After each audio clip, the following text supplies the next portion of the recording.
A todos, soy Brisa Flores y les doy la bienvenida al quinto conversatorio de cine de culto con el que cerramos todo este ciclo de conversatorios.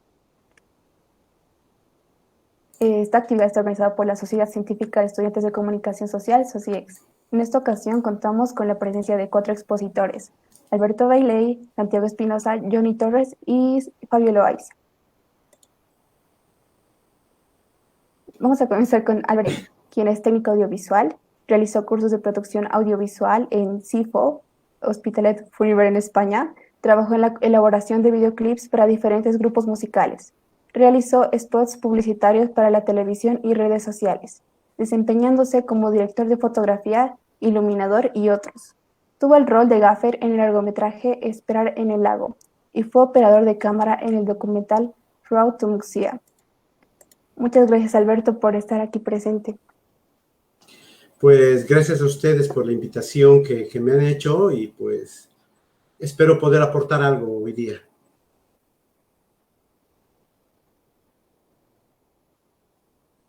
¿Voy directamente a las exposiciones o vamos a presentar a todos ahora?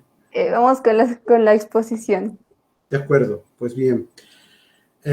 Buenas tardes, yo soy Alberto Bailey. En estos momentos estoy radicando en Barcelona, España, por motivos personales y familiares, etcétera. Pero bueno, yo sí he estado en Bolivia y he podido dictar algunos talleres en la ESCA y en la Casa de la Juventud, y también de participar de bastantes producciones musicales, etcétera, de Bolivia.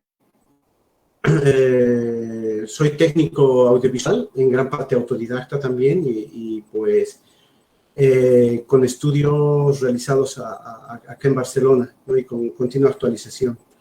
Pues desde la parte técnica, para mí es un poco difícil hablar del cine de culto después de haber visto las anteriores exposiciones que han hecho anteriores disertantes, que han estado maravillosas, magníficas, y que será muy difícil exponer los niveles filosóficos e intelectuales desde el punto de vista técnico, ¿no? Porque lo técnico es más mecánico, etcétera. Pero bueno, veremos cómo podemos hacerlo. Pues, a ver, hablar de cine de culto. Para hablar de cine de culto, me viene una palabra. La primera palabra que me viene a hablar de cine de culto es la palabra friki. Todos los que nos consideramos que tenemos alguna película de culto, algo especial, pues somos frikis, sí, porque nos apasiona, nos gusta, hay algo que nos ha atrapado y pues nos gusta repetir y repetir y repetir. Yo creo que todos tenemos alguna película que nos gusta ver más de una vez, sea cual sea.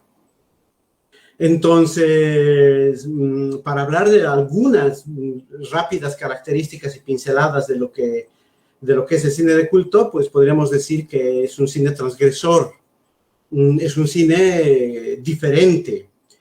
Ya sea intencionadamente o sin intención, este tipo de cine rompe los paradigmas tradicionales de la industria por su manejo técnico, su manejo actoral o el proceso de dirección que cuenta en este tipo de películas, ¿no? Hay algo que las separa, hay algo que las diferencia de un cine tradicional, de un cine de moda, de un cine mainstream. Pues algunas de las características dentro de este tipo de películas es que exageran los tópicos, que normalmente en un cine de moda, en un cine de mainstream, se tratan con mucho cuidado y censura. Pues las grandes productoras revisan muchas veces el guión, el guión pasa varias revisiones, pasa muchos tamices, pasa tamices de censura, pasa un montón de fases para que finalmente esta película pueda ser llevada a producción para poder ser comercializada y distribuida posteriormente. Y en estos tamices, en estas revisiones, se van quedando un montón de cosas que los mismos directores a veces pues, no les gusta que se queden, ¿no? Y también, bueno, como exagera los tópicos, el cine de culto, podríamos decir que las temáticas que abordan este tipo de películas, como la temática de las drogas, la violencia, el sexo, y pues puede llegar a tener un tratamiento extremo, ¿no? El tratamiento de la imagen. Hay películas donde la sangre pues, brota a borbotones, como si estuviera saliendo de una manguera. También la puesta en escena, el diseño de producción en cuanto a vestuario, etcétera, pues tiene otro tipo de tratamiento, o al menos se le ha intentado dar otro tipo de tratamiento, intencionado o sin intención. Este tipo de películas dentro del cine de culto también toca temas polémicos que afectan, hieren la sensibilidad de algún grupo de la sociedad, o tocan algún punto que es conflictivo o especial para un grupo social, de tal forma que generan la atención de un público. Y para hablar del público, a gran resumen, podríamos decir que una de las características más importantes de este público de cine de culto es la identificación con la temática que trata esta trama, ¿no? Su afinidad, muchas veces es una afinidad macabra, muchas veces es una afinidad ideológica, o a veces simplemente el público tiene una simpatía cómica o una simpatía irónica con este tipo de films, ¿no? Dado que hay películas muy malas que con el tiempo se han vuelto muy buenas. Para hablar de dirección, pues seguramente un director no piensa, haré una película de culto, ¿no? Y dice, wow, voy a hacer una película de culto. Pero sí, una pieza puede convertirse en una película de culto por el tratamiento que le da el público y, bueno, y por muchos de los temas que ya han abordado anteriores expositores, ¿no? Pero también es cierto decir que hay muchos directores que, aprovechando el jalón que tienen las películas de culto, aprovechan las características técnicas, imitan ciertos tópicos del lenguaje de la imagen, el tratamiento que hace el equipo de arte, de escenografía, el maquillaje, el vestuario, los efectos especiales, etcétera, la dirección de actores y hasta los mismos actores. ¿Para qué? Para que sus películas puedan, pues, aspirar a convertirse en cine de culto o, pues, venderlas bajo esta intención, ¿no? También hay que decir que hay muchos directores que en un principio comenzaron haciendo pelis de culto, que después son considerados como o grandes artistas o grandes traidores al cine de culto. Es el caso de Pedro Almodóvar, que en España, que empezó con un cine muy especial y terminó básicamente en películas de moda, muy normales, muy específicas. Y pues para mí otro de estos directores es Lars von Trier, que empezó con el Dogma y a posteriori hizo otro tipo de películas dentro de la industria que, bueno, también han sido que se han convertido muchas de ellas en cine de culto. Hay algunas características que podríamos decir globales. Es muy difícil tratar de encasillar el cine de culto en un género, porque, bueno, hay películas de todos los géneros que se han convertido en cine de culto. Por lo tanto, hablar de un género, del género de cine de culto, pues no sería correcto para mí, ¿no? Pero sí hay muchas películas en muchos géneros que se han convertido en películas de culto. Y hay algunas características que bueno, hay muchas características, vamos a ver algunas técnicamente que se pueden ver para ver cuáles serían las posibles películas de culto o cómo han sido estas películas de culto en el tratamiento que se les hace. Podemos decir que en un principio este tipo de películas son poco conocidas o incomprendidas. Sería una de sus características, ¿no? Que para mí uno de los casos es el caso de Memento, de Christopher Nolan, que en un principio el tratamiento y la historia, y hacer un rápido análisis de la historia, es sin hacer spoilers, y supongo que todos lo han visto, y si no, les invito a que vean.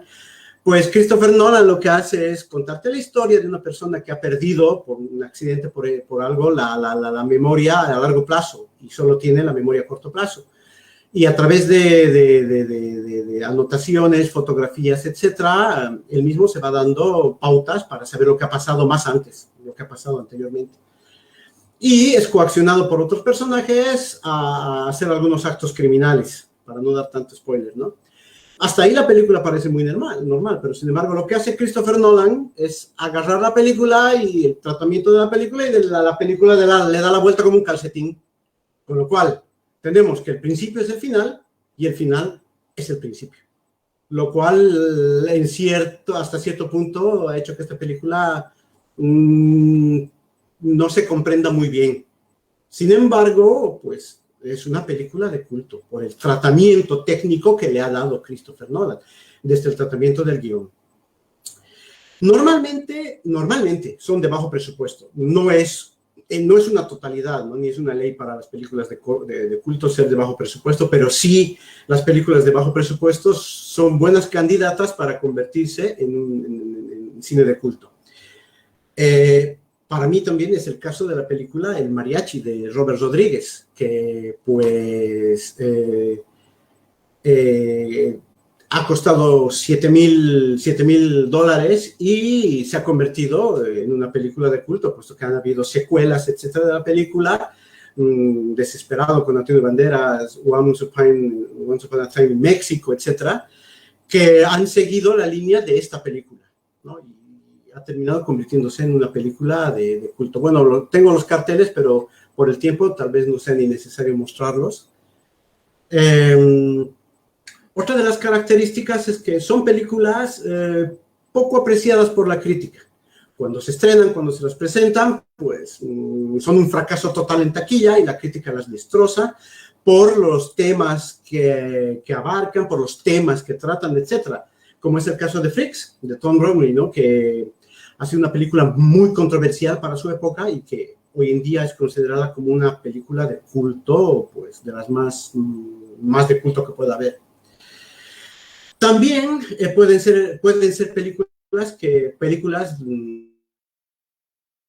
cuya característica es ser una película de revelación, ser una revelación, como es el caso de Matrix, de los hermanos Wachowski, bueno, ahora hermanas Wachowski, ambas, ¿no?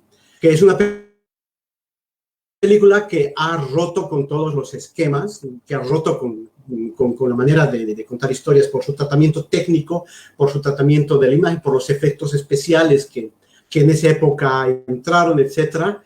Pues Matrix se ha convertido en una película candidata y se ha convertido en una peli de cine de culto.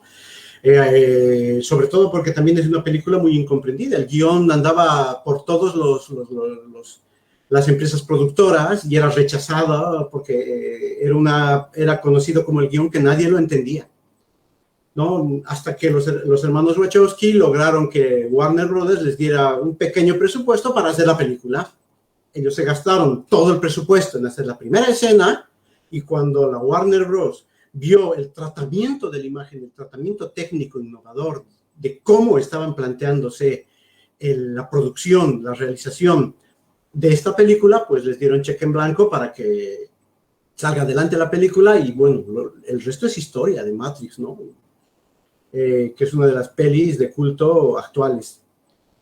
Otra de sus características es que son raras, son consideradas raras por el mismo hecho de su tratamiento técnico, por el mismo hecho de que muchas veces desde el guión estas películas son manejadas de una manera técnica muy especial. Para mí, uno de los casos más especiales de esto es Las vidas posibles de Mr. Nobody, de Jacob Van Dormael, que es una peli rarísima, ¿no? Es la historia, son todas las posibilidades que tiene un personaje en su vida, por no dar más spoilers. Otra de sus características es que son controvertidas por la temática, por la manera en que están tratadas. Es el caso de Old Boy, de Park Chan-wook, que es una película fantástica en el cine de culto por el manejo de los personajes, por el manejo de la trama y porque también pues, por su temática, ¿no? Es una historia de venganza a través del incesto y ya la temática en sí ya es bastante compleja y bastante la hace, le da muchos puntos para ser una peli de culto. Y finalmente podríamos decir que otra de las características es que pueden ser películas muy malas, películas fatales, y convertirse en películas de culto, películas que han tenido, que se ve que son malas, ¿no? Por el tratamiento, por la temática, por cómo están grabadas, etcétera, y pues con el tiempo estas películas han envejecido de una forma que las ha llevado a convertirse en cine de culto. Es el caso de The Room, ¿no? Que es una película que, bueno, ya me imagino que todos la han visto y que hasta tiene una película sobre cómo se ha hecho esta película, ¿no? Disaster Artist. Y, bueno, como estas hay muchos casos, ¿no? Perdidos en la Mancha, de Terry Gilliam, ¿no? Que si se hubiera realizado esta película tal y como estaba planteando en principio, hubiera sido una peli de culto fantástica, ¿no? Y por toda la problemática que tuvo la producción. Y bueno, decir más de lo que han dicho anteriores disertantes, etcétera, y es muy difícil ampliar, ¿no? Todo eso. Pero finalmente yo quiero proponerles dos películas que yo las considero cine de culto, bueno, entre muchas otras que hay, porque para mí una de ellas formó parte de mi niñez, de esa transición del dibujo animado a ver las películas con actores, con acción, etcétera, y por la manera en que ha sido tratada, ¿no? Y la segunda película, pues es una película que a mí personalmente me ha roto todos los esquemas, porque es una película que yo la vi cuando me estaba iniciando en este mundo de la producción audiovisual. Ustedes saben que en un principio todos son esquemas, todos son normas, todas son leyes, todos son maneras de hacer, todo tiene que ser correcto, todo esto tiene que ser puesto así, tiene que ser técnicamente cuidado, todo tiene que ser tratado por las leyes y normas del audiovisual. Sin embargo, yo veo esta peli y me rompe todos los esquemas, ¿no? Y realmente veo que el cine da para mucho más y esta película para mí se ha convertido en una película de culto. Entonces, pues voy a compartir una pantalla para que veamos y podamos hablar un poco de esta.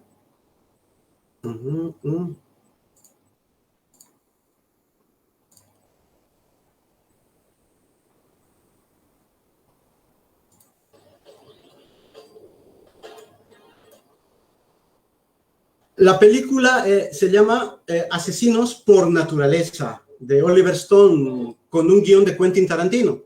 En un principio, Quentin Tarantino se planteó esta historia para hacer una versión moderna, entre comillas, de Bonnie and Clyde, pero sin embargo, el tratamiento que Oliver Stone le da a la imagen, le da a la manera de hacer la película, mezclando formatos de cámaras, mezclando blanco y negro colores, rompiendo todas las normas del lenguaje de la imagen, de la colorimetría y de las leyes cinematográficas preestablecidas que tenía Hollywood y el cine en general, pues la hace maravillosa, ¿no? Tarantino, cuando salió de la película, dijo: esta no es mi peli.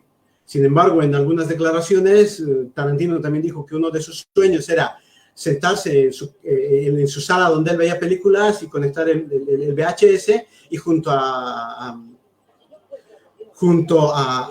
Oliver Stone poder ver películas y disfrutar de la experiencia y de lo grande que es este director, ¿no? Si pueden ver, pues desde el momento de la aplicación exagerada del plano aberrante, la posición de la cámara, los cortes, etcétera, es una peli transgresora.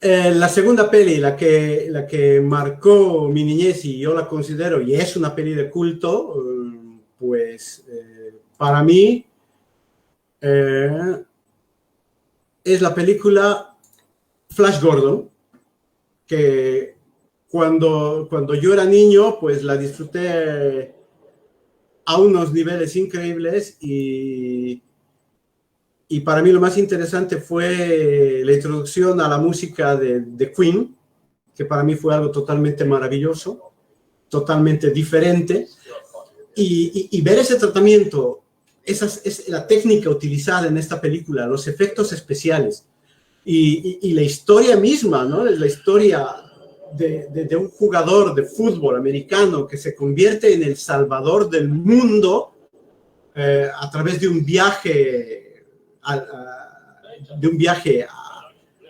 hacia un reino que quiere invadir la tierra, pues era un tratamiento. En mi época, cuando yo era un niño, tenía 8 o 10 años cuando la vi, me pareció increíble, me pareció totalmente increíble. Y sí, en efecto, con el tiempo, esta película se ha convertido en cine de culto.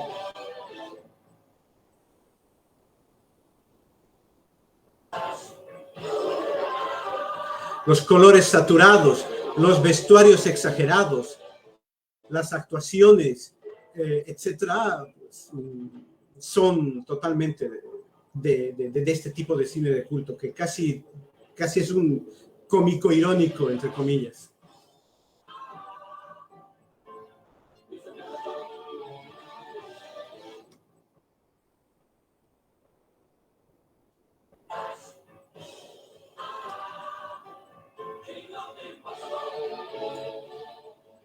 Bueno, yo les dije que iba a ser rápida mi exposición. Les agradezco que me hayan invitado y pues yo por mi parte ya habría terminado. Muchas gracias. Muchas gracias, Alberto. Realmente fue muy interesante todo lo que compartiste, ¿no?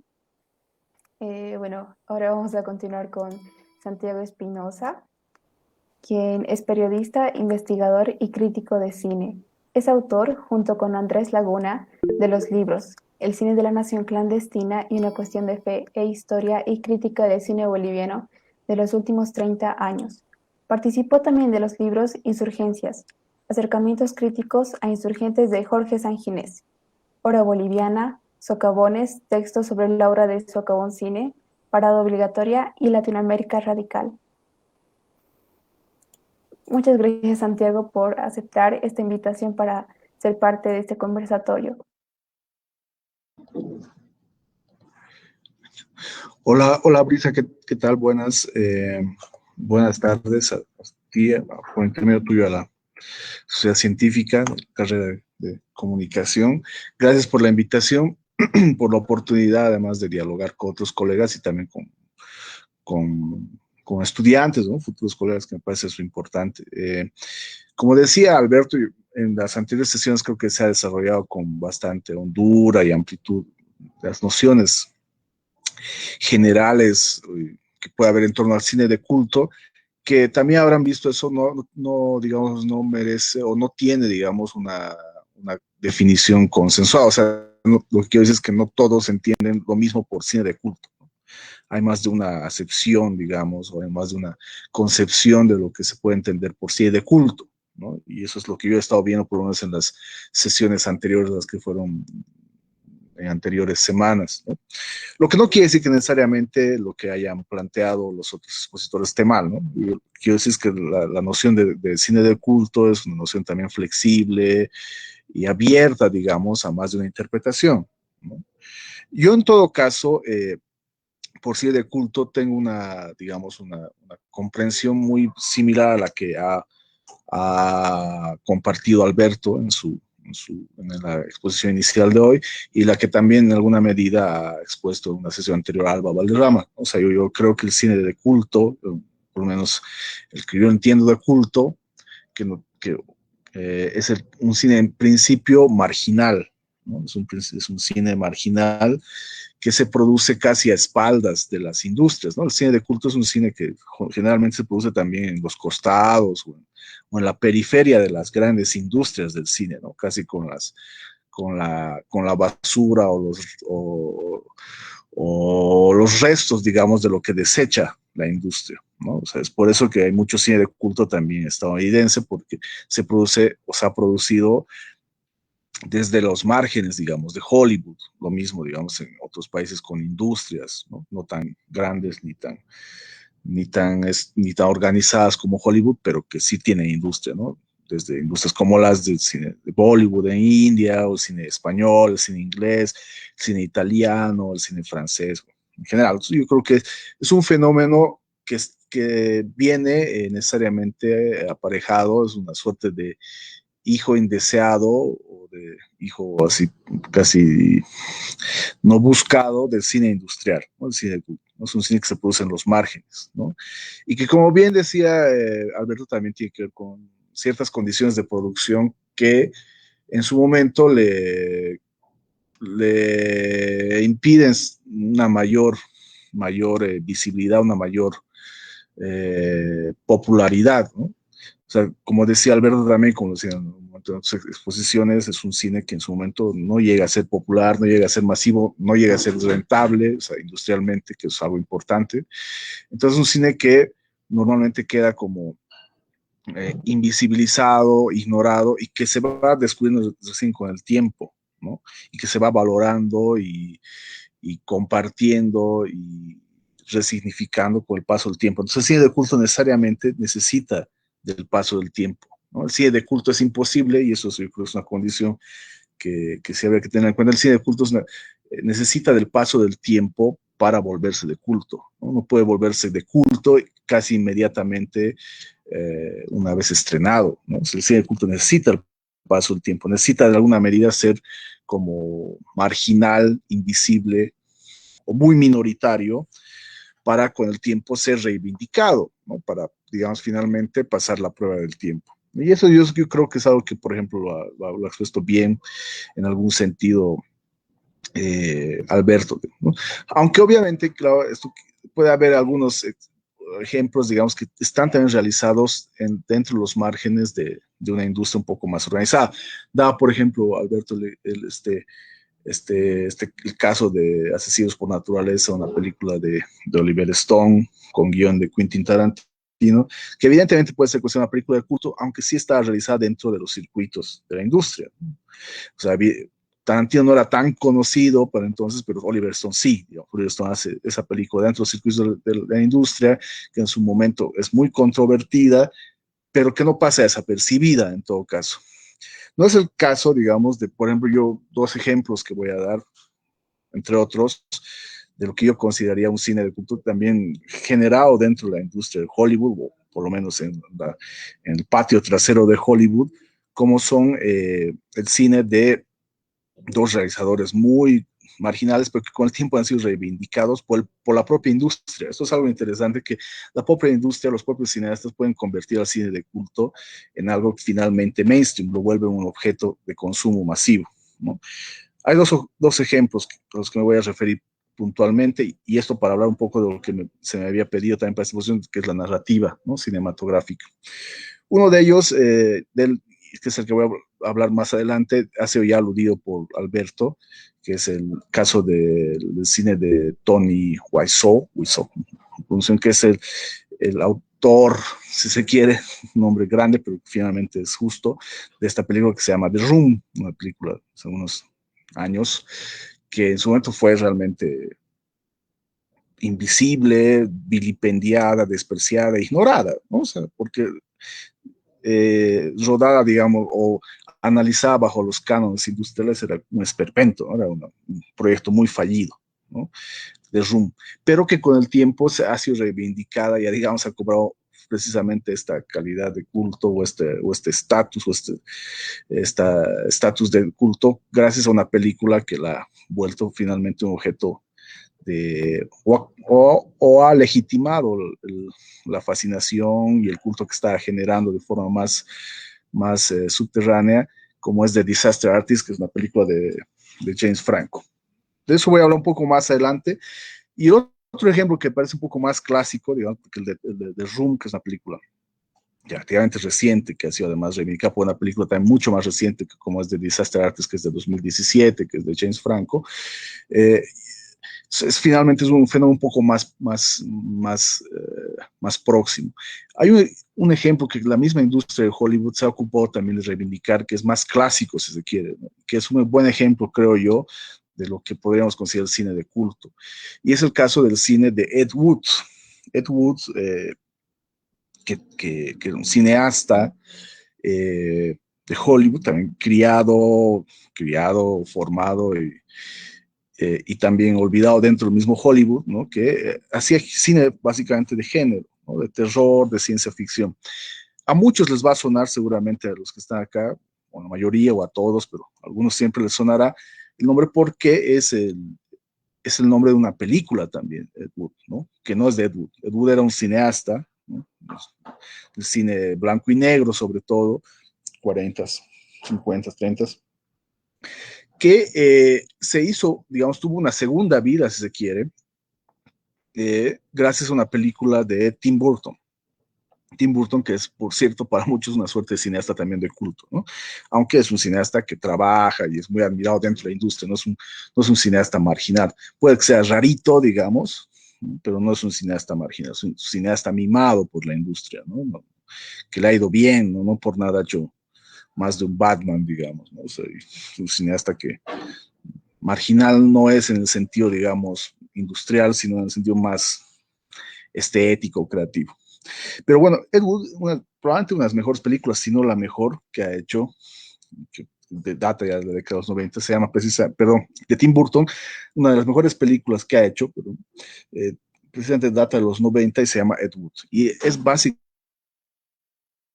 una suerte de biografía o biopics, ¿no?, en los términos de Hollywood, sobre la figura de este cineasta, Ed Wood, que en su momento fue considerado el peor cineasta de la historia, ¿no? ¿Por qué insisto en esta idea? Porque esta noción de la que también hablaba Alberto es importante tener en cuenta. O sea, el cine de culto, por lo menos en la acepción en la que yo me interesa, digamos, pensarla y discutirla aquí, es un cine que en su momento es despreciado, ¿no? Es vilipendiado, ¿no? Es ignorado, y es reducido prácticamente a basura, digamos, ¿no? O sea, algo que se genera en la industria por defecto, ¿no? Algo que no estaba previsto, una suerte de daño colateral de toda la industria, ¿no? Eso porque los códigos, digamos, o los estándares de calidad del cine major, del cine, digamos, mainstream, no se acomodan, digamos, a estos proyectos, digamos, cinematográficos que por sus estándares de calidad precisamente parecen malos en principio, ¿no? Lo que con el tiempo, digamos, se puede discutir, porque, o sea, las nociones de malo, bueno, correcto, incorrecto, se sabe, son siempre discutibles, ¿no? Pero por lo menos a nivel de industria, este cine es algo, es finalmente un ejercicio que está, digamos, subvalorado dentro de la propia industria, ¿no? Los que hayan visto Ed Wood, pues la película de Tim Burton, sabrán que, claro, en un director que batalló mucho para poder hacer sus propias películas, que no tenía ningún respaldo de la industria, que tenía que buscar presupuestos y acomodarse a las limitaciones que tenía para poder hacer las películas que al final hizo, ¿no? Y que en su tiempo fueron un total fracaso, ¿no? Entonces yo creo que una condición esencial del cine de culto es que en su momento, digamos, de realización y de estreno, es un cine fallido, fracasado, digamos, al momento de su realización y estreno. Pero con el tiempo, y de eso depende mucho el trabajo de los propios cineastas, pero también de la crítica y sobre todo de los espectadores, se vuelve un cine admirable, porque el culto supone también generar una suerte de veneración, ¿no? Y eso es lo que ha pasado con estos dos casos que quiero mencionar, el cine de Ed Wood y el cine de Tommy Wiseau, que ha sido reivindicado por el propio Hollywood, ¿no? O sea, la propia industria finalmente los ha reconocido como una suerte de autores raros, como decía Alberto Bell, frikis, digamos, o sea, outsiders, digamos, de la industria, pero que han hecho una obra que vale la pena mirar. Puede gustar o no gustar, que esa no es la discusión, pero que vale la pena tener en cuenta porque está hablando de algo, ¿no? Y ahí es donde quiero engarzar, digamos, la discusión sobre la cuestión narrativa. O sea, el cine de culto, al ser inicialmente de bajos recursos, ¿no? Marginal, pobre, en un sentido, digamos, más explícito, tiene limitaciones narrativas de entrada, o sea, no tiene los recursos necesarios, porque si trabaja sobre todo el cine dentro de los marcos del cine de género, como lo hacía, por ejemplo, Dudo, hacer terror, hacer cine fantástico, hacer ciencia ficción, con bajos recursos, obviamente lo que le salen son esperpentos que parecen ejercicios escolares.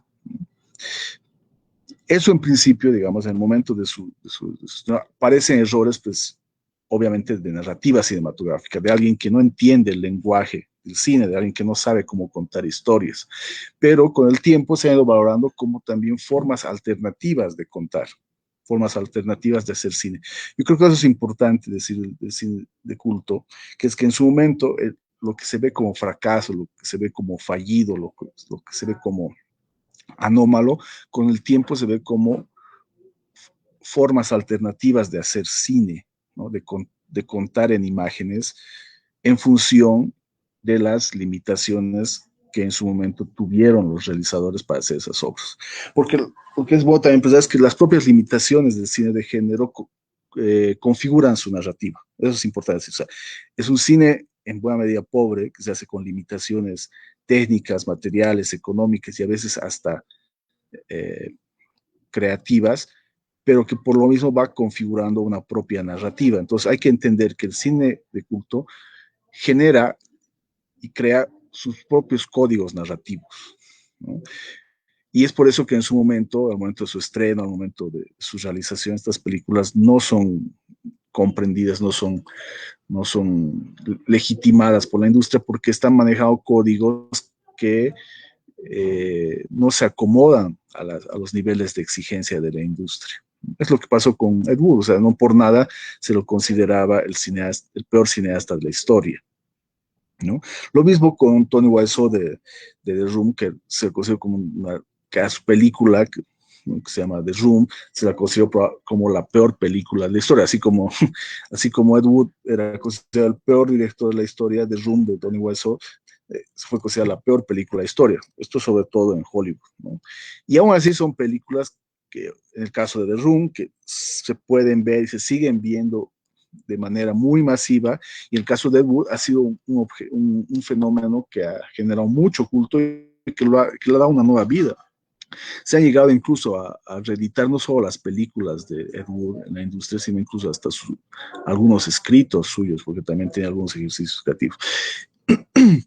Entonces, para mí es importante entender eso, o sea, que cuando nos acerquemos al cine de culto, hay que entender que lo estamos haciendo desde códigos narrativos que son diferentes, ¿no?, alternativos a los que impone el cine industrial, el cine más mainstream, el cine mayoritario. O sea, no podemos ver el cine de culto, ¿no?, y no podemos valorarlo, no podemos juzgarlo desde los códigos, ¿no?, hegemónicos del cine más mayoritario, más exitoso, si se quiere. O sea, no podemos ver una película digamos, como The Room, todo eso bajo los códigos, los mismos ojos y los mismos códigos con los que miramos una película de Spielberg, o miramos una película de Paul Thomas Anderson, o miramos una película de Quentin Tarantino. El cine de género establece sus propios códigos, que tienen que ver con sus propias limitaciones de producción, sus propias limitaciones creativas, que no lo hacen ni mejor ni peor, sino que le configuran un lenguaje diferente, ¿no? Y lo mismo con el cine, digamos, más clásico, que también se ha vuelto de género. O sea, no podemos juzgarlo a la luz, digamos, de modelos narrativos que estén impuestos. O sea, con el tiempo hay casos, digamos, en que se puede considerar cine de género los primeros trabajos que en su momento ha hecho, o los trabajos que hizo en su momento Orson Welles, por ejemplo, ¿no?, que no son en sentido estricto cine de culto, pero que tenían un impulso así consciente de querer romper las leyes y las reglas básicas de la narrativa cinematográfica, ¿no?, entendido por narrativa cinematográfica por la forma de contar las historias. No, si uno ve Ciudadano Kane, o si uno ve Cuarto Mandamiento, si uno ve Otelo, si uno ve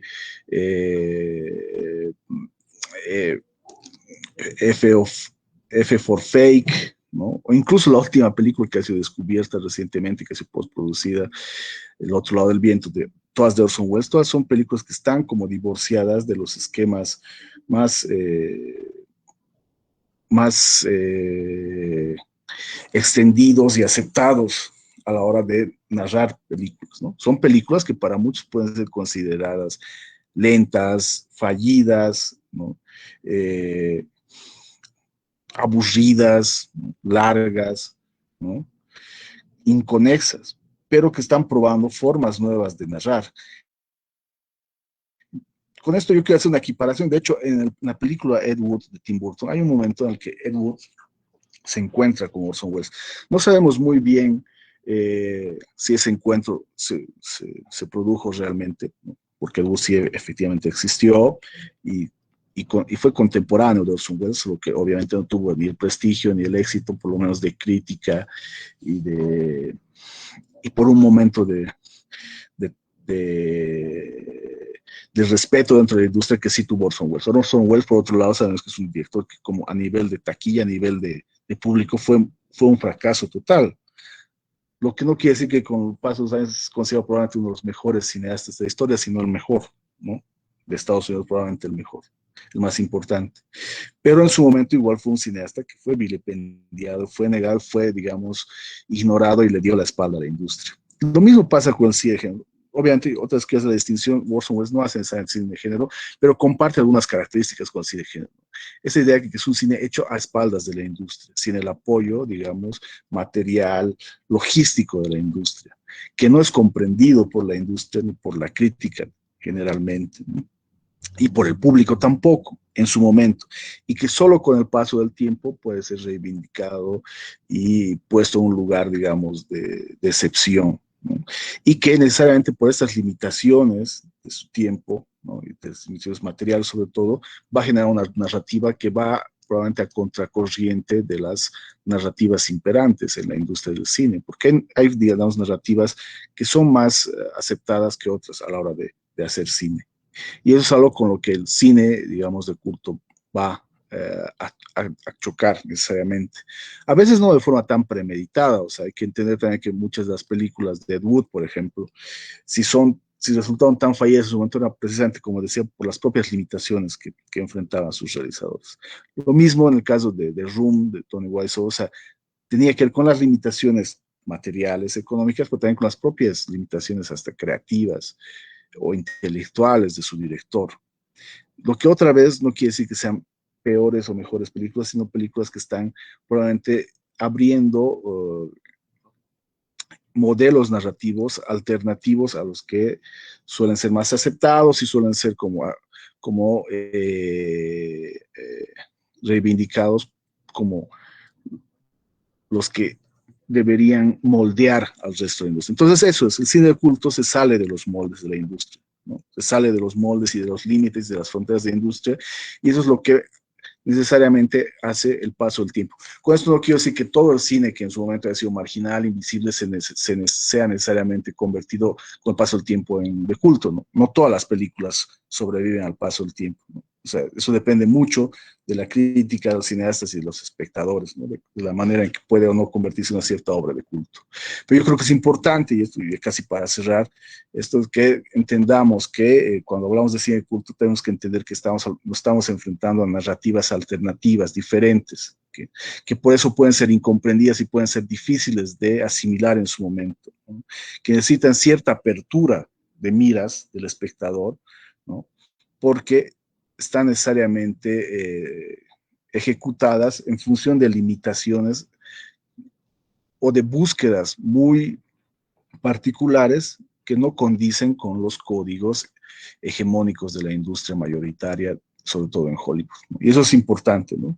Tener la apertura suficiente para reconocer que el cine de culto tiene narrativas o guarda y promete narrativas diferentes y que por eso mismo merece una oportunidad. Y con esto igual no quiero decir que necesariamente todo el cine de culto tenga que gustarnos, todo el cine de culto tenga que considerarse bueno, no, sino que necesita necesariamente esta flexibilidad a la hora de acercarnos a su comprensión y ejecución del lenguaje cinematográfico. Y antes de cerrar, les pasaba, no sé si se puede, un par de trailers que valdría la pena ver, que a mí me interesan sobre todo para los que no han visto o no conocen mucho de estos trabajos, que son precisamente las dos películas industriales que la propia industria de Hollywood ha hecho sobre dos obras y cineastas que en su momento han sido muy despreciados y que con el paso del tiempo se han vuelto en cineastas y películas de culto. Y con eso cierro esta intervención. Muchas gracias.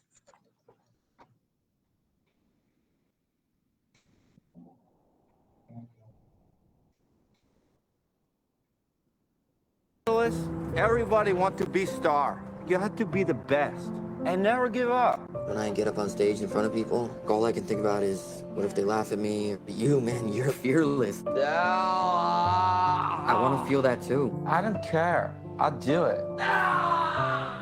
You and me, we both have this dream. Yeah, I guess we do. And we'll be famous. We'll show them. Watch out, here we come. To be or not to be. It's not going to happen for you. Not in a million years. But after that, this town, Greg, they don't want me. Wish we could just make our own movie. A great idea. So there's this guy, Johnny, a true American hero, to be played by me. He has it all. Good luck, many friends, and also maybe Johnny is vampire. We'll see. This set of the alleyway looks exactly like the real alleyway. That's right. Well, why don't we just shoot in the real alleyway? Because it's a real Hollywood movie. No, yeah, sounds good. Okay. Action! I did not hit her. I did not. Oh, hi, Mark. But it doesn't work if you're looking at the camera. And then this beautiful girl, anything for my princess. She betrayed him. And then this guy, Johnny, he go crazy. Nobody respect my vision. You are a villain. I do this whole movie for you, Greg. You are tearing me apart, Lisa. Cut. Why you cut, Sandy? This is great. This is real acting. If you're gonna writhe around with the dress, maybe do it before you shoot yourself in the head and blow your brains out. I disagree. You're really gonna make this thing? We are going to go together. Tommy, this is not necessary. No, very necessary. I need to show my ass to sell this movie. I think you're aiming a little bit. I am what I aim. Just do the scene. Why is he having sex with her belly button? He knows where her vagina is, right?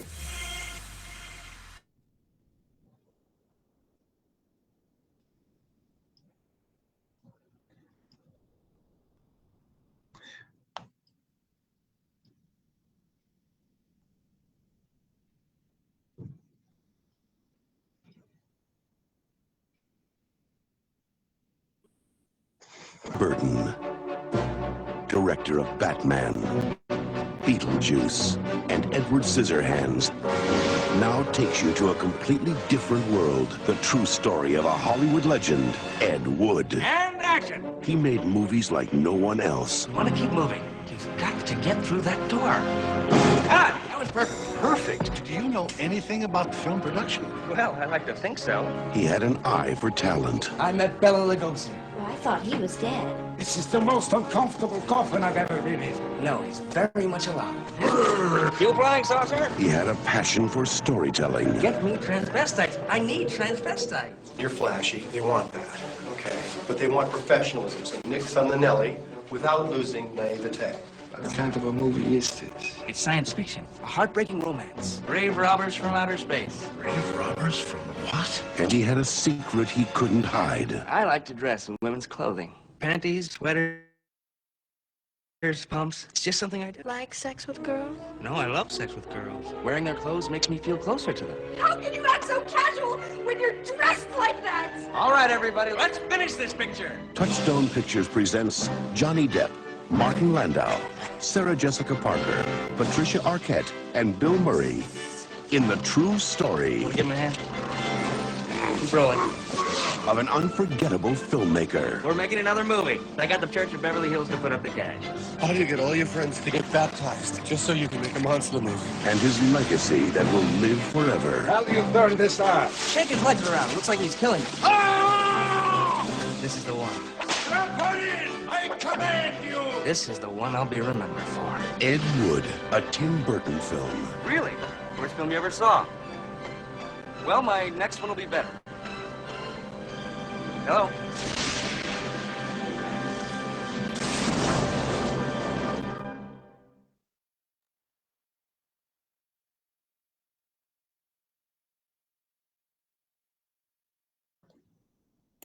Bueno, muchísimas gracias, Santiago. Estuvo muy buena tu exposición y vamos a continuar. Por si acaso el espacio de preguntas está abierto, pueden dejarlas en el chat de Facebook.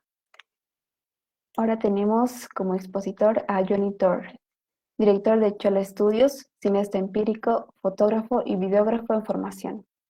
Colaboró con marcas, bandas y artistas nacionales e internacionales, como ser Taquiña, Silverback, Bolivia Moda, Gondwana, Los Pericos, Matamba, Yuri Ortuño, entre otros. También realizó trabajos para la gobernación de Cochabamba. Muchas gracias, Johnny, por aceptar la invitación al conversatorio.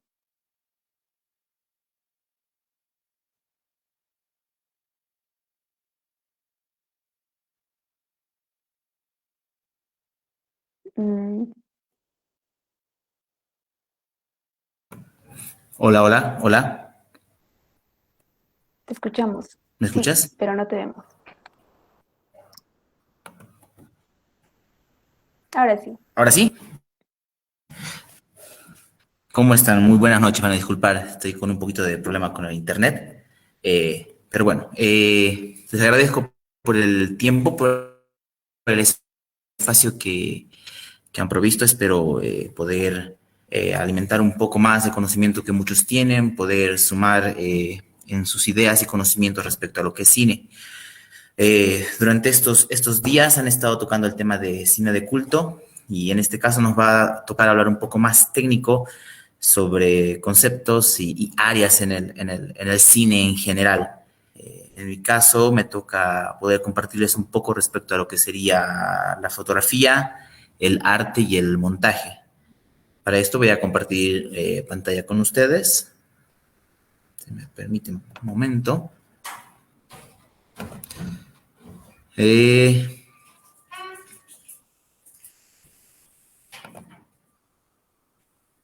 Creo que ya estoy compartiendo.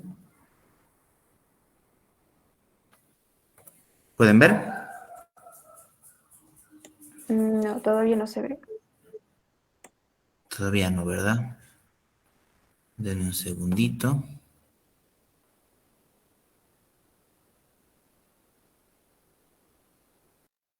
O con Meet, nunca he usado Meet.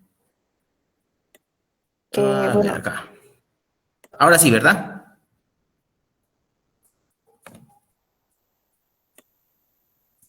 no. ¿Ahora sí?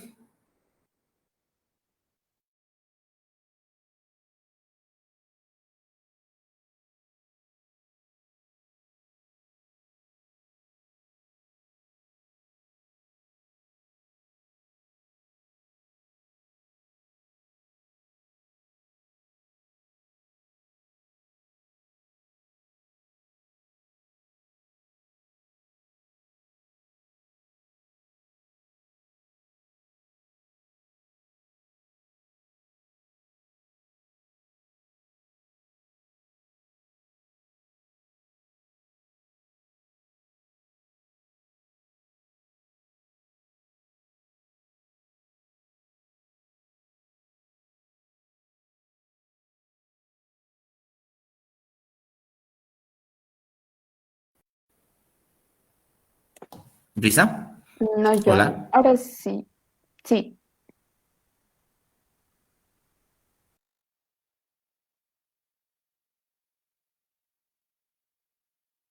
Empezar cualquier cosa me dices, Brisa, si es que no está compartiendo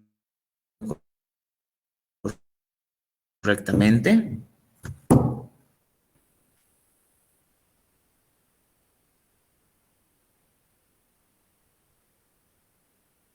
Johnny creo que no está compartiendo Ya. correctamente.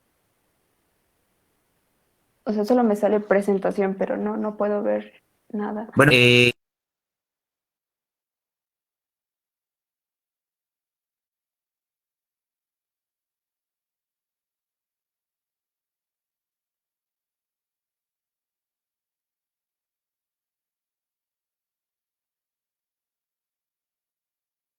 continuar nomás.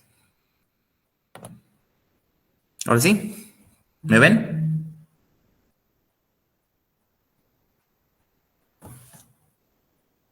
Hola. Hola. Solo me sale ¿Ahora ven mi pantalla, presentación. creo? No. O sea, A sale ver, que estás ¿y presentando, ahora? pero no, ¿Nada tampoco? no. Ya, ni modo. Prosigamos nomás, Brisita. ¿Te parece? Dale, Johnny. Dale. Perfecto. De todos modos voy a usar mi presentación. Me siguen viendo ustedes, ¿verdad? Sí. Ya. Muy bien. El tema que me tocaba hablar con ustedes es fotografía, arte y montaje. Para iniciar quería aclarar ciertos puntos. Tiene una base en lo que es cinematografía, aún en fotografía, ya sea porque estén tomando cursos aparte, estén en universidades o escuelas de cine. Una idea muy básica que tenemos en mente es que La cinematografía deriva de lo que es la fotografía. Y como muchos saben, la fotografía significa dibujar con la luz. Si bien inicialmente todo empezó a través de la fotografía, el querer agregar movimiento a la imagen es algo que ha estado presente en la historia a lo largo de los años.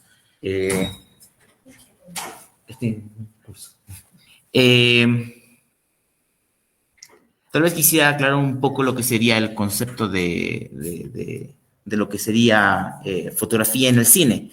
Quisiera aclarar con ustedes que la fotografía en el cine está referida a todo lo que es iluminación, composición, color y entre otros. Por ende, todo lo que esté referido a lo que es la estética visual, todo lo que es el look de la imagen, está a cargo de lo que es el director de fotografía. Eso como un área en sí. Si quisiera hablarles un poco más de lo que sería montaje, podríamos hablar de que el montaje en sí es la base del lenguaje del cinematógrafo. Debemos utilizar, por ende, el montaje para narrar. De nosotros depende, como los encargados de montaje, si estaríamos en la edición, aún como directores, estar al tanto de cómo queremos que la gente vea las cosas, el cuándo, el orden y el ritmo. Este es el poder que tiene el montaje dentro de lo que es la cinematografía. Una macana que no pueda compartir estas imágenes que tengo para mostrarles. Como decía inicialmente, la cinematografía deriva de lo que es la fotografía, ¿verdad? Y en realidad, en lo que ha sido a lo largo de la historia, la forma de percibir la luz ha estado un poco incompleta, en especial en lo que es en el cine independiente. Porque como cinematógrafos deberíamos percibir la luz de dos formas. Una, la más común, que es la luz como la generadora de la imagen, o sea que sin luz no hay imagen. Pero la segunda, y la que a veces se deja de lado en el cine independiente, en el cine de culto, es la luz como herramienta. Porque ese de luz tiene la capacidad de hablar por sí misma. Y es en este área en la que, como directores de fotografía, tenemos que saber conectarnos con el director, con los guionistas y aún poder entender muy bien lo que es el storyboard, que es muy importante para el director de fotografía. Entonces, algo que quiero que se quede es eso, de poder percibir la luz como generadora de imagen, la luz como herramienta. ¿Ok? Y no olvidarnos la luz como herramienta, porque la luz como herramienta nos va a ayudar a decir cosas sin tener que hablar en sí mismo. Me gustaría tocar un poquito de lo que es la historia, porque a lo largo de la historia podemos ver el por qué se ha ido implementando cosas en el cine. La forma de manejar luz, la forma de componer las imágenes, la forma de exponer en sí mismo. De verdad, me da una pena no poder compartir estas imágenes. La fascinación por la imagen en movimiento ha estado en la humanidad a lo largo de la historia. De hecho, nos podríamos remontar a lo que es las pinturas rupestres prehistóricas. En Altamira, España, hay unos dibujos que justamente quería compartir con ustedes, donde podíamos encontrar animales con 8 patas. Terminó descubriéndose que en realidad no se quería demostrar a lo que es una criatura o un monstruo, sino que ya nuestro artista en esa época, anónimo, deseaba representar lo que es el movimiento. Entonces aquí estaríamos en presencia de nuestro primer ilustrador, de nuestro primer pionero en el cine. Aún así podemos ver en el arte griego, egipcio y romano dibujos sucesivos donde pretende mostrarse el movimiento. Y de hecho, avanzando un poco más en las épocas, las sombras chinescas que muchos conocen terminaron siendo las precursoras de la caja mágica, que era una caja que tenía la capacidad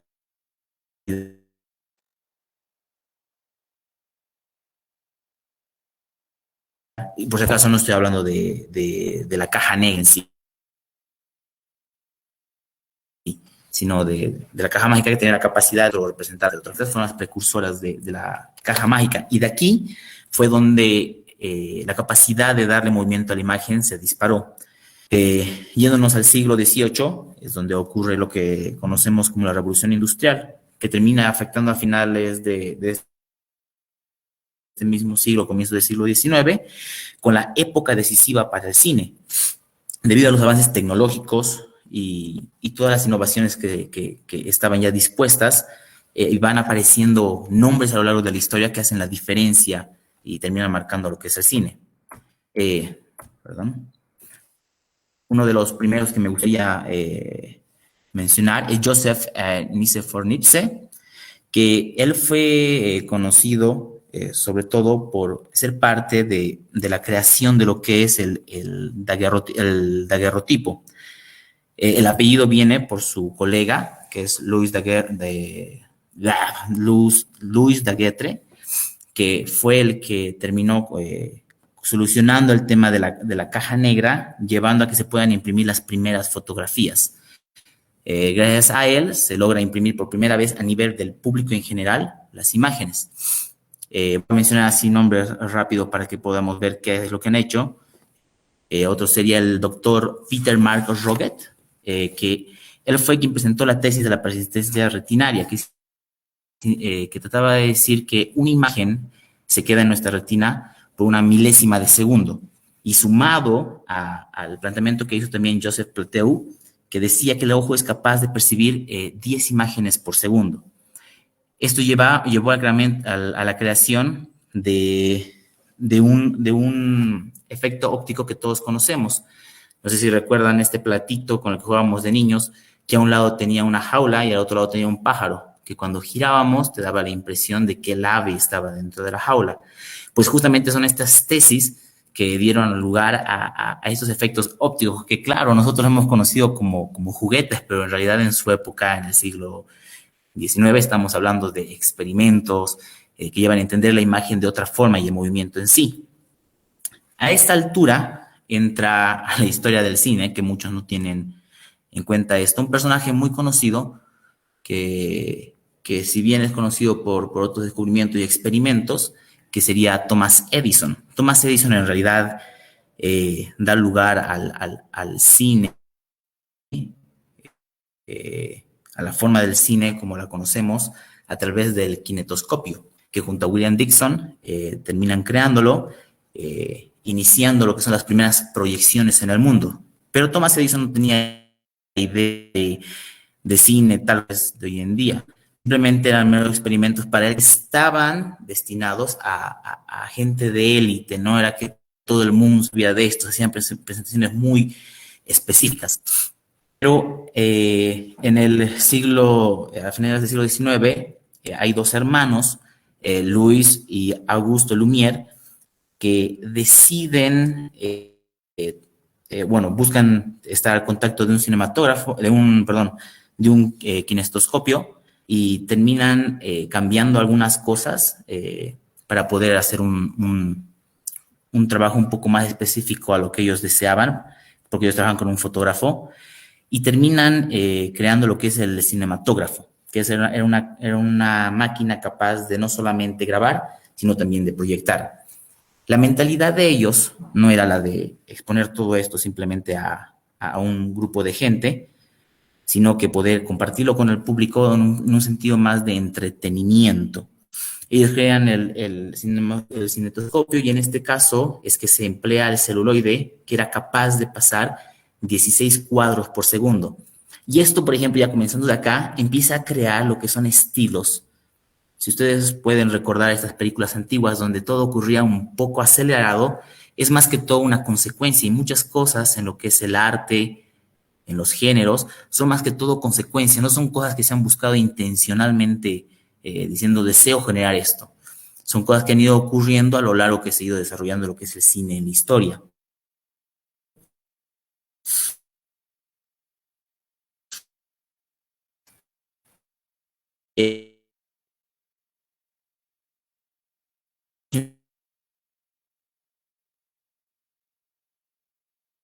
Con el cinematógrafo, hecho a base de los medios de comunicación no eran como los de hoy en día, pero sí marca una diferencia en la historia. De hecho, esta fecha, repito, el 28 de diciembre, se lo conoce como el nacimiento del cine.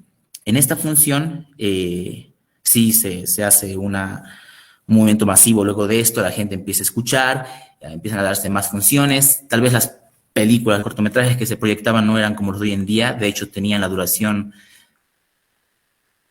menor de 1 minuto. Y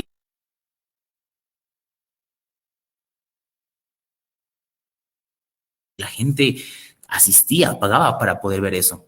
Pero se van creando también líneas y géneros. Por ejemplo, entre las proyecciones que se daban, las que atraían más a la gente, uno eran las que retrataban a la gente común y corriente como los que asistían, trabajadores, por alguna razón atraía a la gente y esto termina dando lugar al género documental. Y otra que era muy, han debido ver en algunas películas, aún en clases, que era de este tren que llegaba a la estación. Para nosotros hoy en día ver una imagen como esta no genera nada. Pero en esa época la gente tenía la sensación de que el tren estaba ahí y estaba llegando al cuarto. Entonces, en este sentido empieza a experimentarse la capacidad que tiene la imagen en movimiento de generar emociones en nosotros, que posteriormente con otras personas en la historia empiezan a usar estos recursos para generar lo que es la acción, lo que es el suspenso, lo que es la comedia, lo que es el miedo. Pero miren qué interesante cómo va comenzando. Nada comienza en el cine como esta es la forma correcta de hacerlo. Por lo contrario, sencillamente van haciendo cosas y se van creando genes en sí mismo.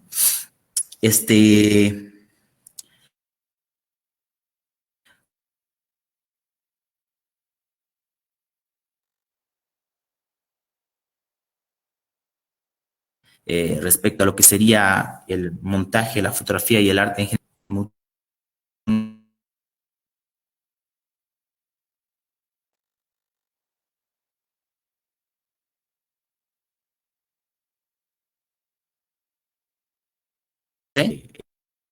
Hecha en dedicatoria a él, no sé si lo han visto, es Hugo. Bueno, les cuento. Y de artista, que comenzó desde muy joven, fue una de las personas que estuvo justamente en esta proyección del 28 de diciembre. Y él fue muy impactado justamente por el tema de la imagen en movimiento. Llega una época en su vida en que vende la fábrica de su familia después de que su padre fallece y invierte en abrir un teatro. Entonces, él estaba muy metido en esto del ilusionismo y el teatro, pero cuando logra adquirir un kinetoscopio, inicia como los hermanos Lumière, que sí hacían cosas documentales, pero en un día de esos que le estaba proyectando, como les dije, la máquina de él tenía la capacidad de tanto poder grabar como luego proyectar. Existe un corte, la máquina le falla, y cuando luego va a ver lo que intenta proyectar, lo que había grabado, logra ver algo, logra ver que había una imagen donde habían hombres y de repente pasaba a mujeres. Y luego hay otra imagen donde había un autobús que pasa a una carroza fúnebre. Entonces, de esta forma, un error que le ocurre a la máquina, se crea lo que es experimentarlo con lo que es montaje. De ahí, obviamente, hay otras personas a lo largo de la historia, como Charles Pathé, o la escuela de Brighton, que claro, ya habiendo ocurrido esto y viendo las cosas que ha hecho Georges Méliès, perfeccionan esta técnica. Georges Méliès ya es muy conocido en el medio, muchos de los que están escuchando lo conocen, y una de sus obras más conocidas es El viaje a la luna, que está inspirado en libros de Julio Verne. Ver hoy en día, tal vez la película a muchos no les causa nada, pero pudiendo entender en la época en la que estaban y lo visionario que era este hombre, con lo poco que había aprendido en sus errores, porque la verdad Georges Méliès ha aprendido mucho de sus errores, logra crear herramientas que hoy en día usamos de una forma, pero así imposible que no esté en parte de nuestras producciones.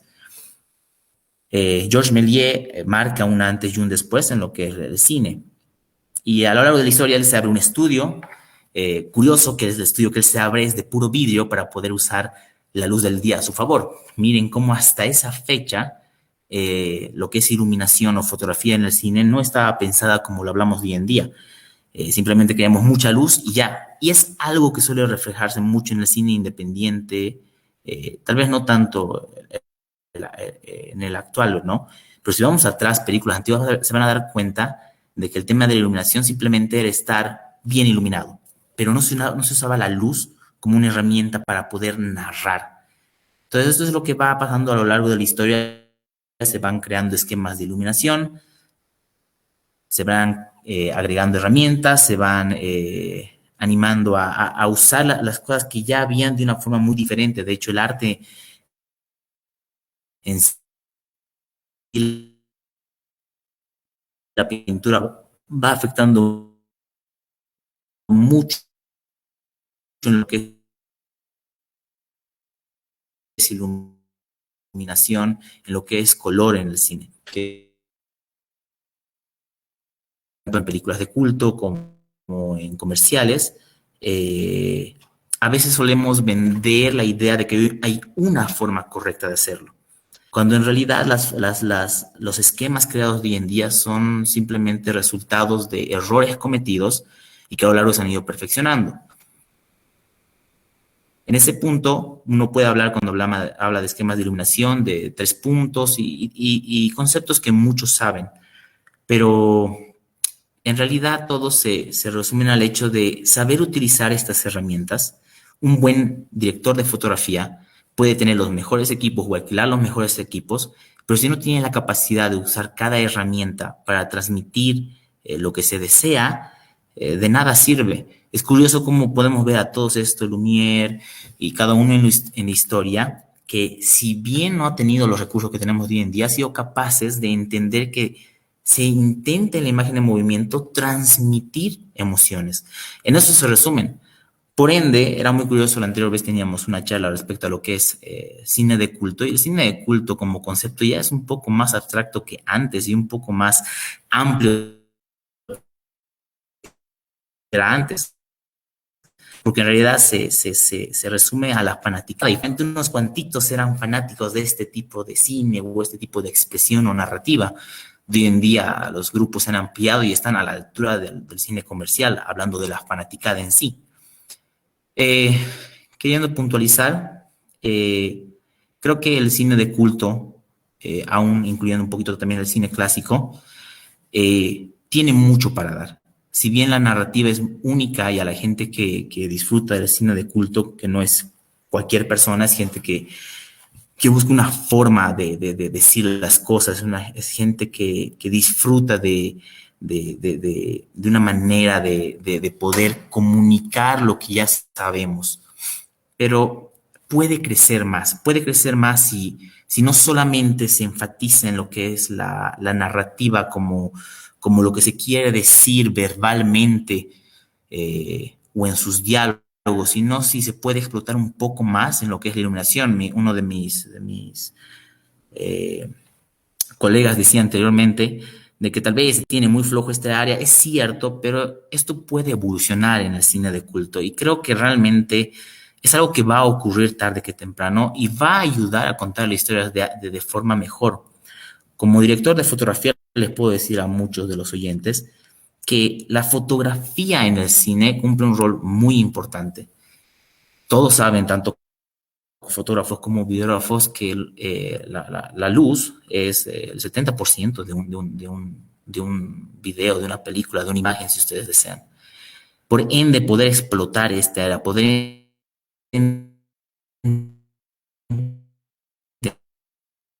entender cómo se han ido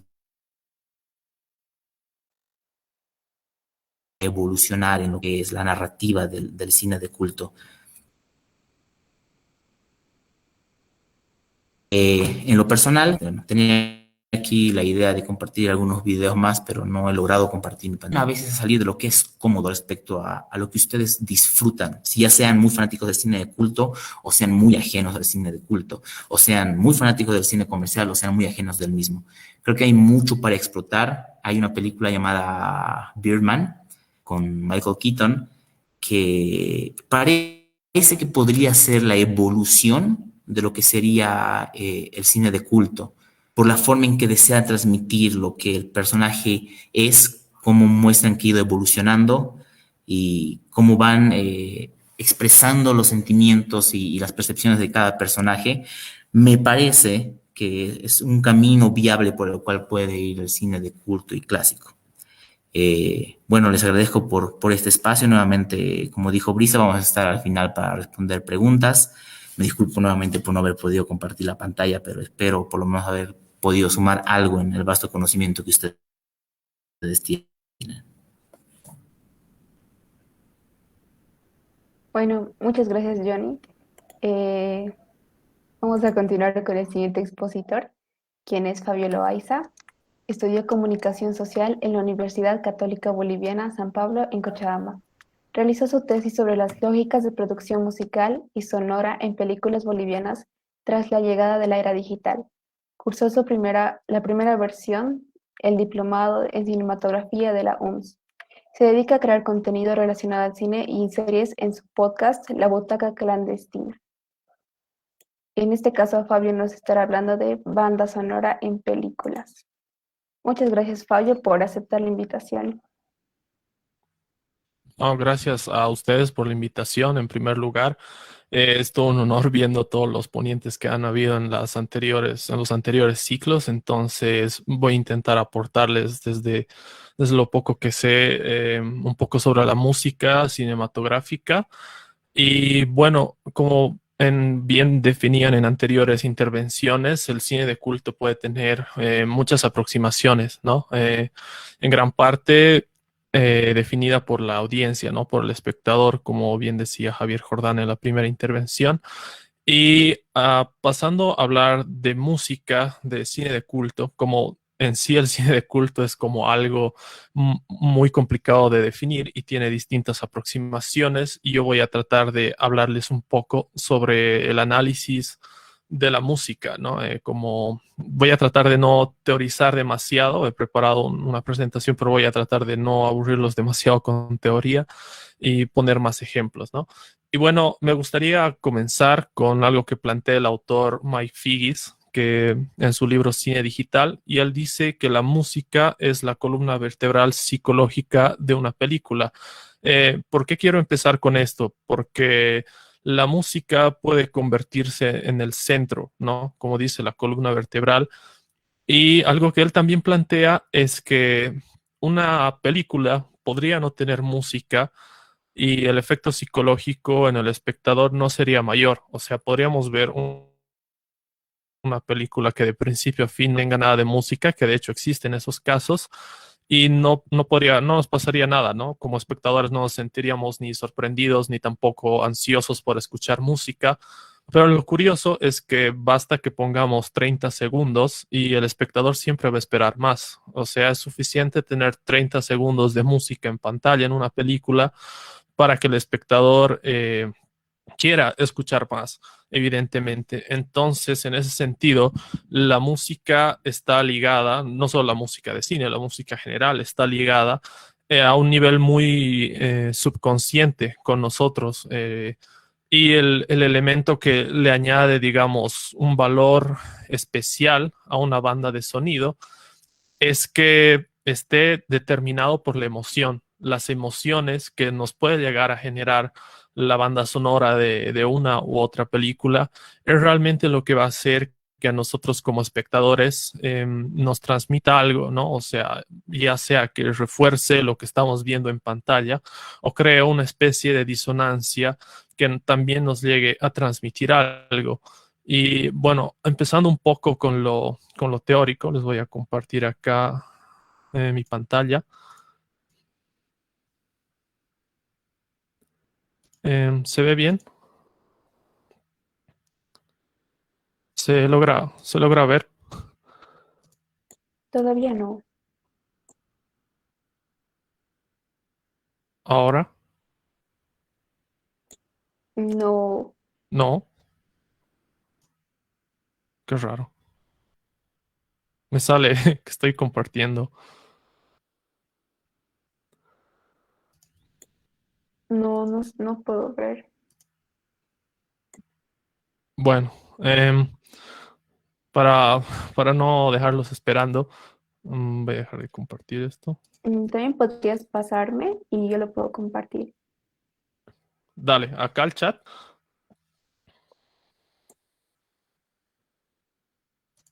o por WhatsApp? Por WhatsApp está bien. Ya, enseguida te lo mando. Bueno, enseguida van a poder ver las diapositivas. Lo importante de todo esto es, primero, entender un poco cómo está la clasificación de las películas, o sea, de la música en las películas, ¿no? Porque hay una clasificación que para el análisis de las bandas sonoras, que básicamente es lo que estamos tratando aquí, ¿no? El análisis de películas es fundamental, porque, como les digo, el definir si una banda sonora es buena, entre comillas, o mala, digamos que es algo bastante subjetivo, ¿no? A alguien le puede encantar la música de Yoko Ono, que sé, para alguien Yoko Ono puede ser arte puro y duro, y para otros no. Y la música, yo creo que se presta mucho a esto de la subjetividad, igual que cualquier tipo de arte, pero la música sobre todo se presta mucho a la subjetividad. Entonces, para poder clasificarla, o sea, para poder entender, hacer una especie de análisis de la música, es necesario poder clasificarlo de alguna manera. Entonces, enseguida ya debería estar.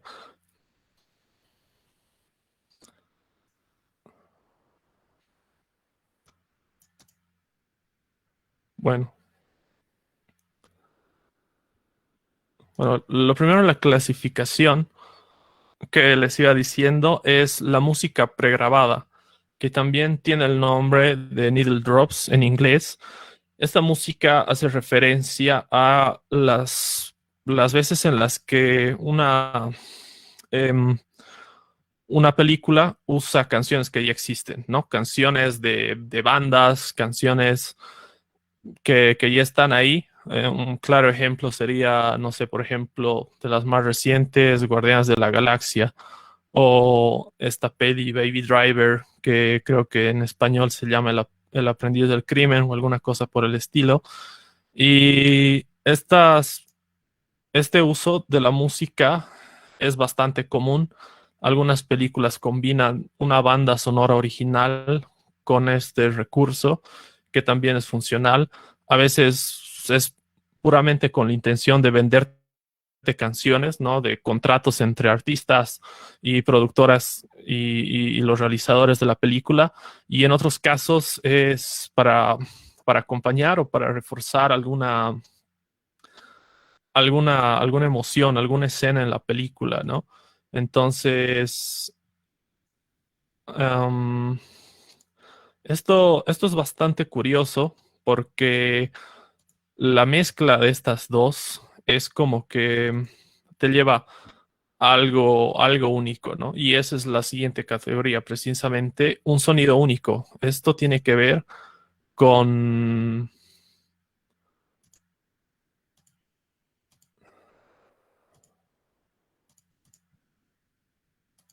Ah, creo que ahora está, ¿no? Sí, se puede ver Hola. ahora. Sí. Ah, genial. Entonces, a ver. Estamos acá, como les decía, un sonido único es una banda sonora original, o sea, una banda sonora que se ha hecho exclusivamente para película, ¿no? Pongo un caso bastante popular que es el de Star Wars. Todos reconocemos la música de Star Wars, ¿no? Tan particular, y es porque ha sido hecha específicamente para esta película. Bueno, para no alargarme, después tenemos la música de archivos o riffs en inglés, que son como pequeños fragmentos que se utilizan para acompañar, ¿no? Son fragmentos ya existentes que pueden ser de canciones, como decíamos, de la música pregrabada, que también se utilizan para la música. Después tenemos la banda sonora provisional, en inglés theme music, que hace referencia a este proceso en el que, digamos que alguien está intentando crear su banda sonora y recurre a alguna ya existente para decirle al compositor, oye, esto me gusta, puedes hacer que suene como esto. Y eso puede ser desastroso, porque a veces en ese tipo de ejemplos, digamos que se cae un poco hacia el plagio, ¿no? Puede llevar hacia el plagio y a quitarle, digamos, bastante originalidad a tu banda sonora.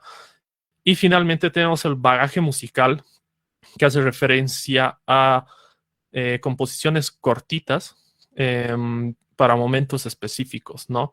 Los westerns de Sergio Leone y todas las composiciones de Ennio Morricone son un gran ejemplo de bagaje musical, porque hay escenas, digamos que, no sé, el bueno y el feo, un personaje mueve un dedo, mueve una ceja, y tú lo escuchas, pero en la música, ¿no? Que es algo bastante particular, basado en todos los movimientos, expresiones que puedan tener los personajes.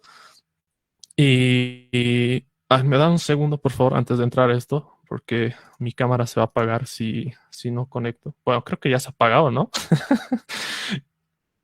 Qué desgracia. Bueno, si me escuchan, yo creo que es suficiente, ¿no? Pues no necesitan verme. O bueno, ya lo voy a conectar un rato. Si funciona bien y si no, ni modo.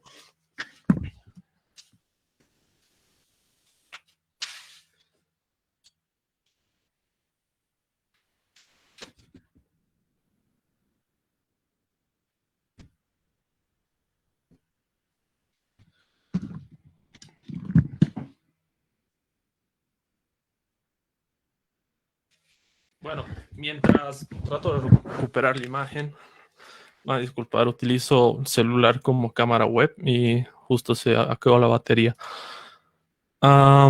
Quería hablarles sobre dos fenómenos interesantes para profundizar esto del análisis musical. ¿Qué es esto que les decía, no? Que tiene que ver con los elementos que le añaden un valor a la composición musical, y esto siempre va a estar determinado por las emociones. Y esto, Miguel Chión, creo que es, sí, Miguel Chión, lo define como música empática y música anempática. El primer caso, la música empática, que es la que estamos viendo acá en pantalla, hace referencia a prolongar las emociones para conectar con la audiencia, ¿no? O sea, estamos hablando de que estamos en un ambiente, en una atmósfera en la que las emociones se intensifican porque somos conscientes de todo el contexto, de todo lo que pasa alrededor, y eso nos hace empatizar mucho con los personajes, ¿no?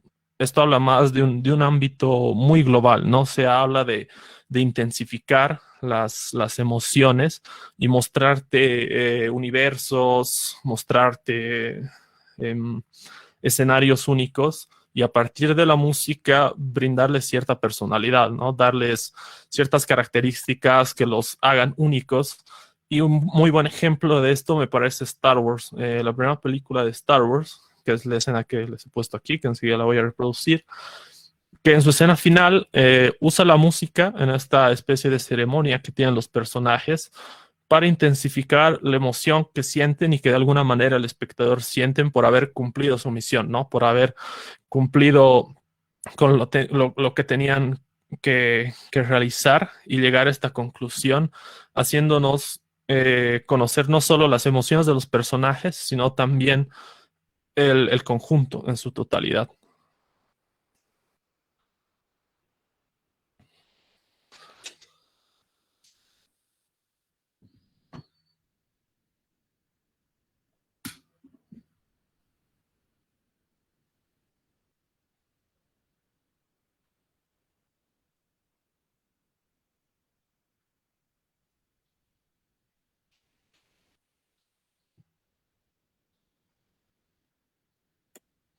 Perdón, Fabio, creo que no, bueno, no puedo escuchar. Hola, ¿sí? Sí, no se escucha, te comento. ¿No se escucha? No. Wow. Ay, qué raro. Yo lo puedo escuchar. Por ahí es algo del Meet. A ver. Quizás.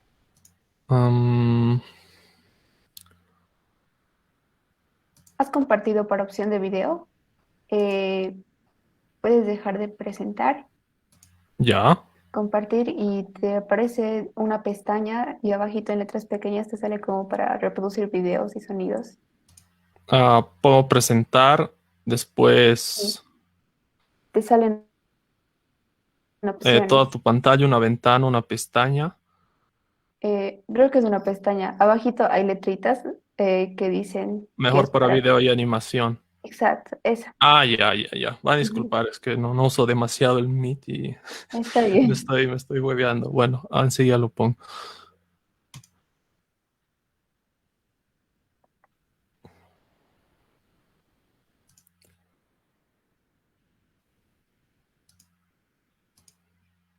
Pero no me sale. Me salen las páginas, pero no me sale mi presentación Lo voy a poner en YouTube. Está en YouTube igual. Un rato.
Ahora sí. Se oye muy bien. Ok.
Bueno, ese era un poco el ejemplo de la música empática, ¿no? Que decía de prolongar las emociones y conectar con la audiencia. Y después tenemos la música anempática, que es la que hace que nos adentremos en el mundo de un personaje y que por breves pasajes de la película nos olvidemos de las acciones que se desarrollan alrededor, ¿no? O sea, simplemente nos concentramos en lo que le está pasando al personaje en ese momento y de alguna manera nos metemos en su cabeza, ¿no? O nos metemos en lo que sea que esté viviendo, que esté atravesando. Y acá he querido poner el ejemplo de Joker, que yo creo que la mayoría de ustedes la ha visto. Y específicamente esta escena que baila en el baño, ¿no? Porque es un buen ejemplo, porque acá logramos ver que el personaje, o sea, como espectadores, no nos importa realmente lo que pasa alrededor, ¿no? Antes de esta escena, este personaje, digamos, que comete un doble homicidio y está escapando, pero por un momento nos olvidamos que está escapando, que está en esa situación y simplemente nos metemos en su cabeza, ¿no?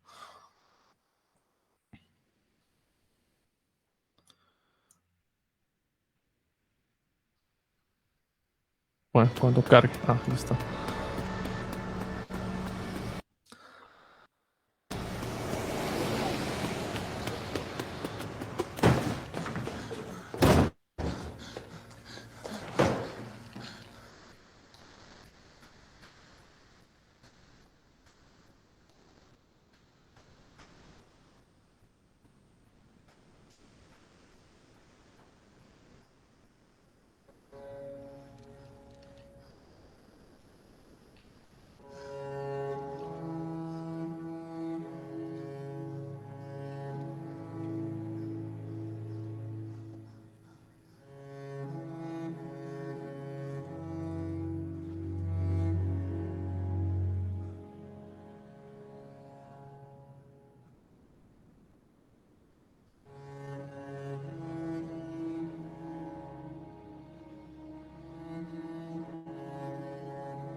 Bueno, digamos que ese es un ejemplo de música anempática.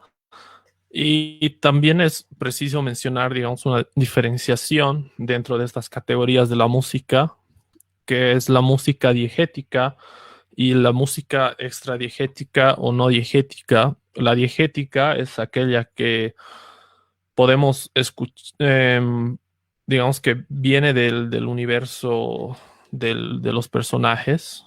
No, al revés. Esta es la que podemos escuchar nosotros, pero digamos que los personajes no pueden escuchar, ¿no? Y la extradigética o no digética es la que sí viene del universo de los personajes y que los personajes también pueden escuchar. Entonces, hay clasificaciones que me parecen que pueden servir para que cada uno analice las bandas sonoras de las películas cuando las vea y decida si le transmite algo o no, porque como digo, hablar de decir, no sé, esta banda de sonora es de culto, es demasiado subjetivo, ¿no? Demasiado hasta pretencioso decir, no, esto es de culto, esto no. Yo creo que en gran medida tiene que ver, como decía bien Santiago, con el paso del tiempo y como decía Javier en la primera ponencia, muy determinado por la audiencia.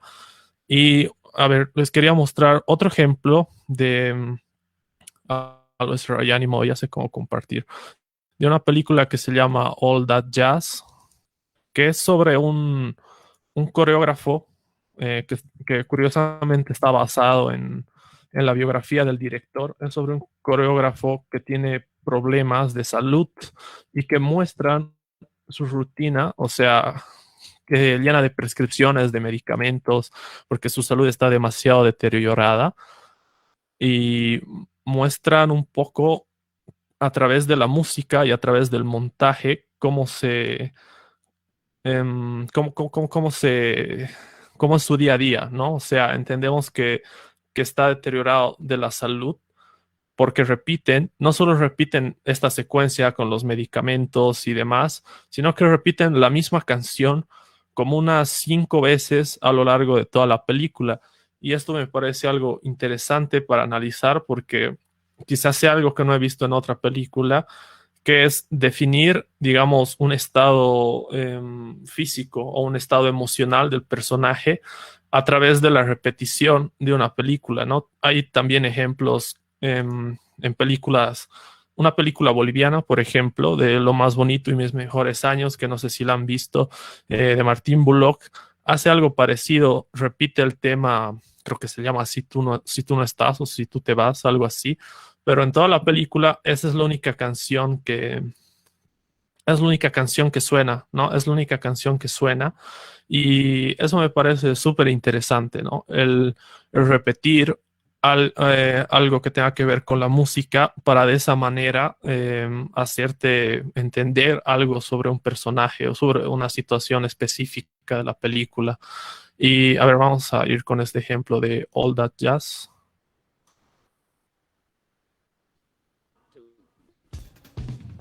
Lo voy a adelantar un poco porque toda esta es la intro.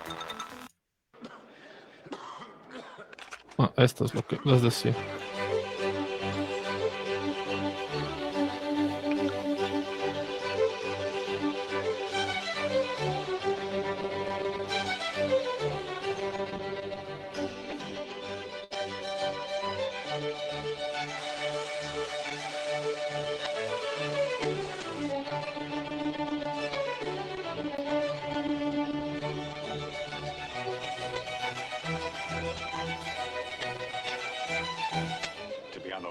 Life.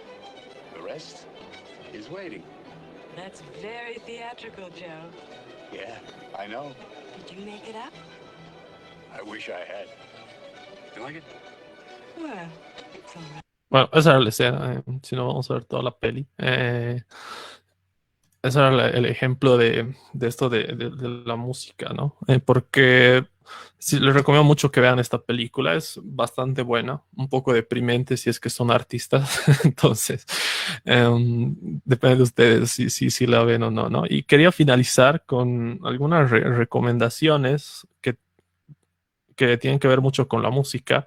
De nuevo, no considero necesariamente que todas estas sean de culto, pero sí nos pueden ayudar a entender de manera diferenciada muchas cosas sobre lo que es la música cinematográfica, ¿no?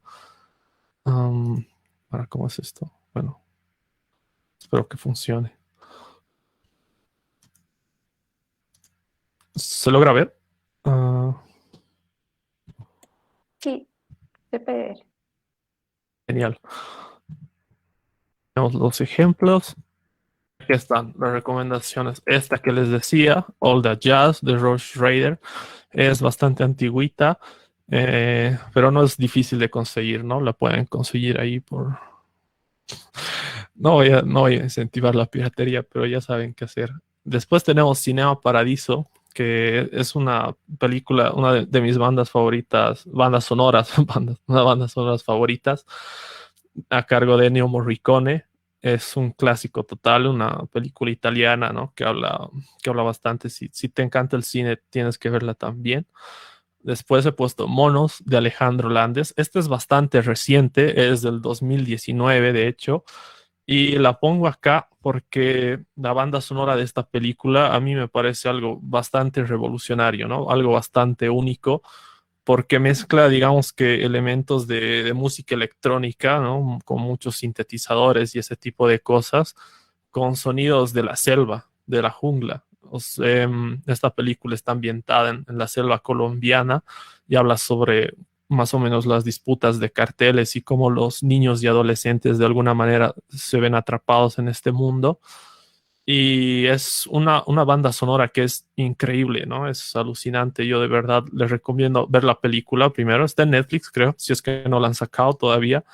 Y después escuchar la banda sonora, porque es increíble, ¿no? Si tienen la oportunidad, escúchenla en un sistema de sonido así bueno o con audífonos, porque realmente vale la pena. Y finalmente pongo este documental que se llama Score, que habla mucho de cómo se compone para las películas, ¿no? El proceso desde cero, desde cómo se discuten con los directores, con los realizadores, el proceso intermedio, el proceso de postproducción. Además que hay compositores de lujo, ¿no? Hans Zimmer, Danny Elfman, el mismo John Williams.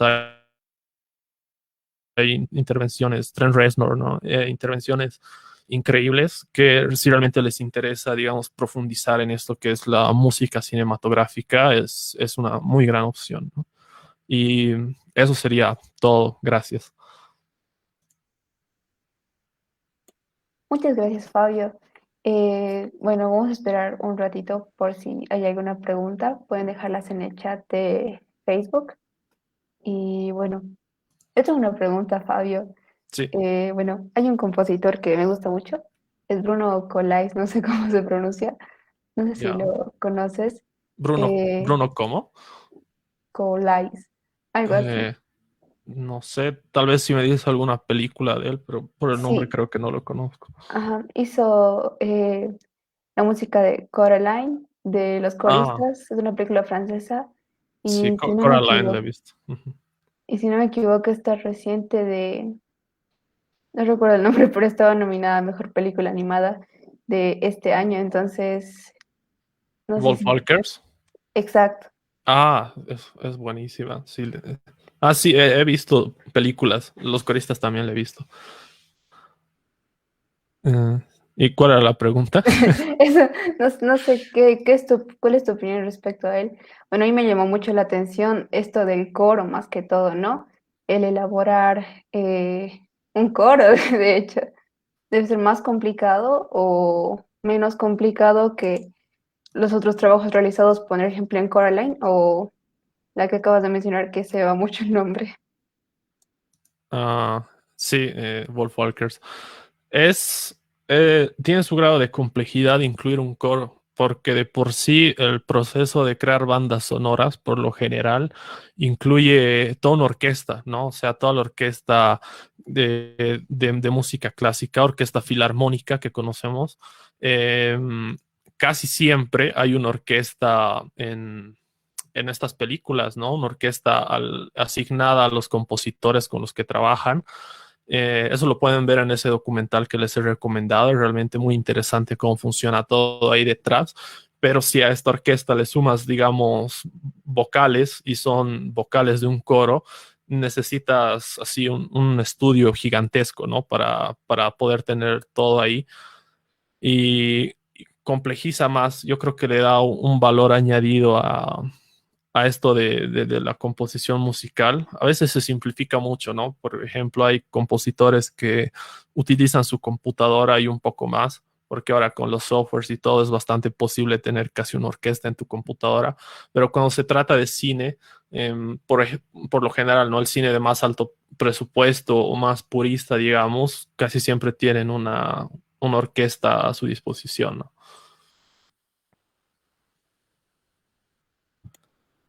Bueno, muchas gracias, Fabio. A ustedes, Y no hay gracias. ninguna pregunta hasta el momento, entonces estaríamos concluyendo este conversatorio.